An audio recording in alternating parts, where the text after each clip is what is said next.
What's up guys? Registered is done.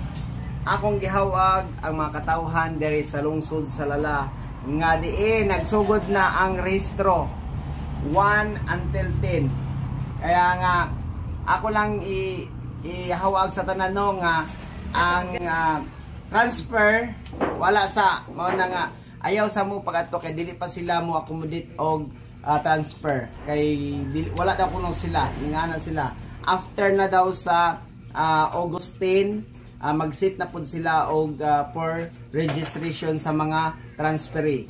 Mao na ang giingon sa in charge dito sa Comelec. Kaya nga ang mga kanang mga wala kanang nagbalak nga mo adto dito sa munisipyo sa Comelec nga transfer ayaw na mo pagklas-klase nyo pamasahe kay dili mo entertainon kay wala sila karon nag-entertain nga transfer. Ang ilang entertainon karon ang pag magparehistro og magpa-reactive. Maura na guys. So salamat. God bless.